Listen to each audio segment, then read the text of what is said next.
Your fruit is rotten. What? A foreigner dares to say that? According to the victim's account book, you owed her £10 for tobacco and magazines. That's a lie. She owed me £1. I swear.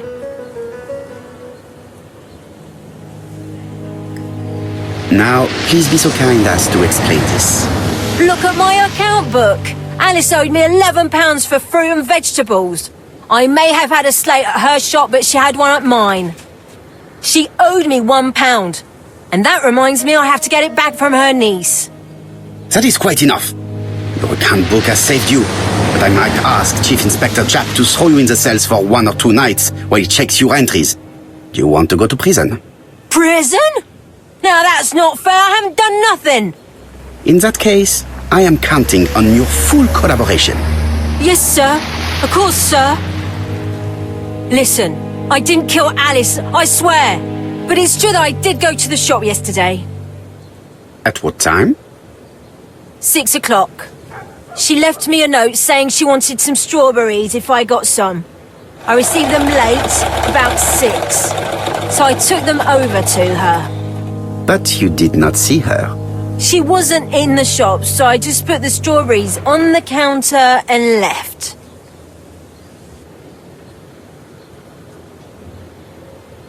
Did you see anything unusual in the shop? No.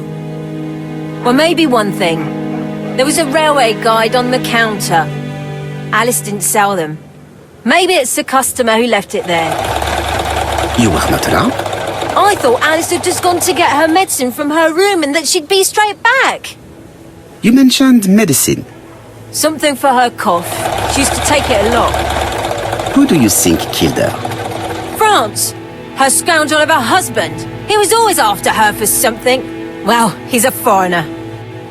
Sorry, sir. What I mean is he's German. That's even worse. Did you see Franz Asher enter the tobacco shop late yesterday afternoon? Well, no. But at that time of the day, the streets are packed, and I have better things to do than watch her shop.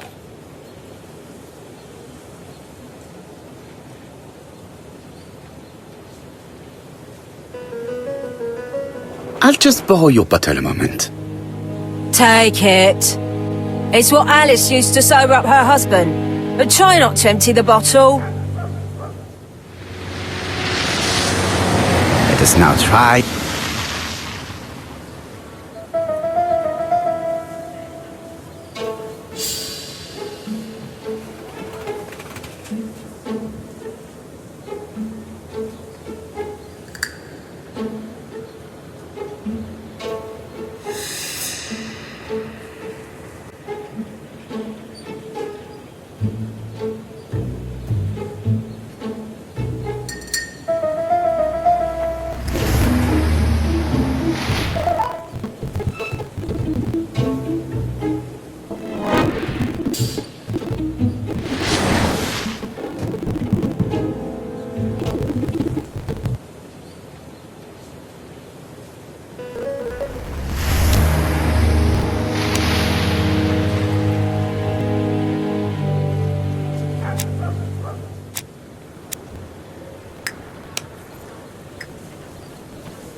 The priority is to question Asher.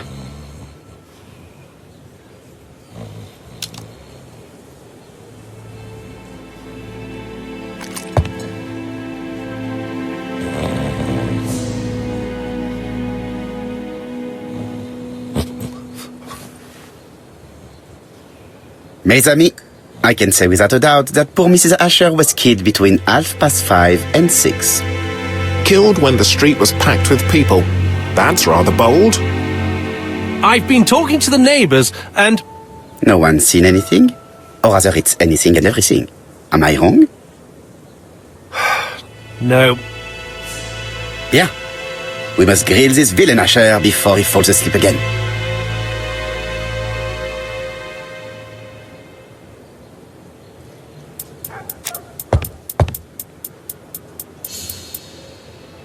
This man is in rather a bad state.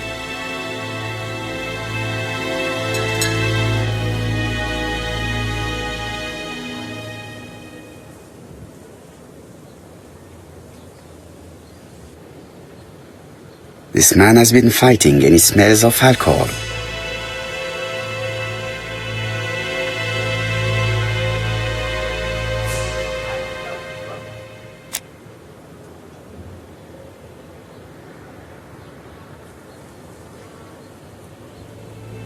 Care for a cigarette, monsieur?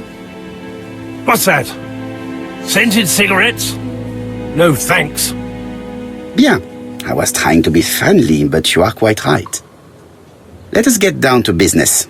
You threatened to kill your wife, and now she is dead. So what? You shouldn't take things so seriously, sir. Nothing but empty threats. We didn't get on all that badly. So, if things were going so well with your wife, why did you not live with her? She was the one that left. Nothing to do with me, sir.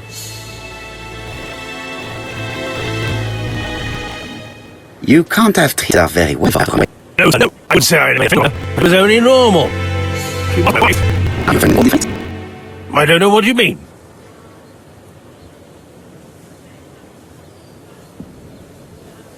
The truth is that someone gave you a good beating. A beating? No way. All right, he tore my coat and gave me a black eye. You see the state of him. Very interesting. Who is the other that you struck? Probably best if I tell you everything. Yesterday afternoon, I met Roderick Tanner. We'd bet on a dog fight together. Yes, sir. Our dog won. We got the money, but it gives me much. And for that, what time is it? In the about 6, I think. We're on the other side of town. My wife. Asher's alibi appears to be confirmed. All the same, I'm going to call and check that he did have a fight with this Tanner on the afternoon of the murder. You can never trust this sort of chap.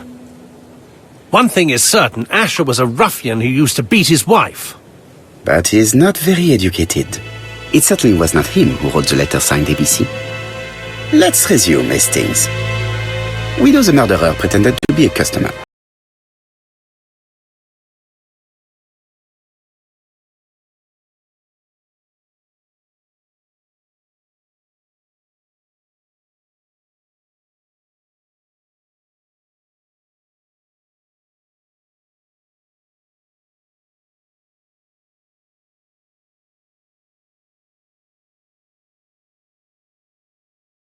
He did not kill her for money. That appears to be certain.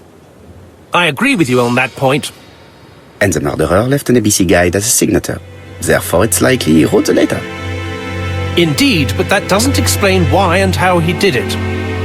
You are quite right. Why he did it is a mystery. But as for how he did it, we do know enough to try and reconstruct the events.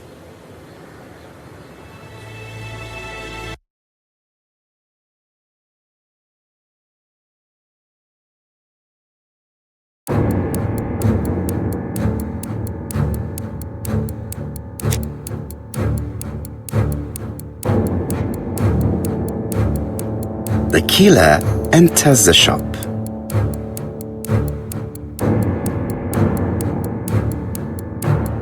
Mrs. Asher turns around to greet her customer.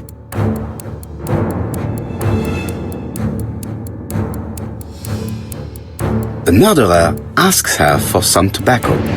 She turns her back to him. He seizes the opportunity to strike her. He then places the ABC upside down before leaving.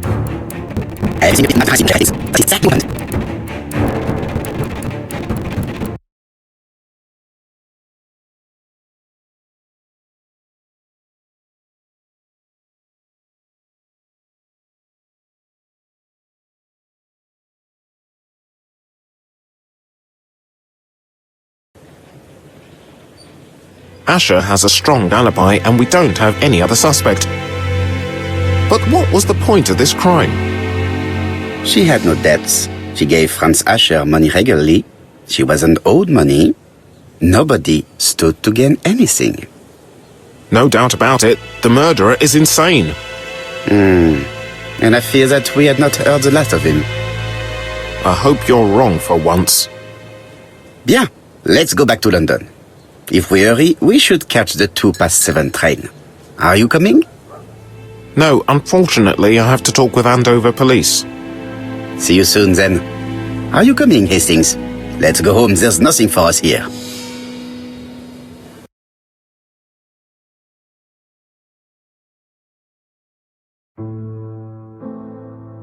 Well, do you have any idea about the killer's identity? The crime was committed by a man of medium height, with red hair and suspicious eyes. He has a slight limp on the right foot and a wart just below his shoulder blade. Poirot! Mon ami, what do you want? You fix upon me a look of dog-like devotion and demand of me a pronouncement à la Sherlock Holmes. Now for the truth. I do not know what the murderer looks like, nor where he lives, nor how to set hands upon him. What shall we do then? Nothing. Nothing? Do not be so impatient, Hastings. The killer will manifest himself soon enough. I thought I heard the postman. Maybe there's some news. I will go and see.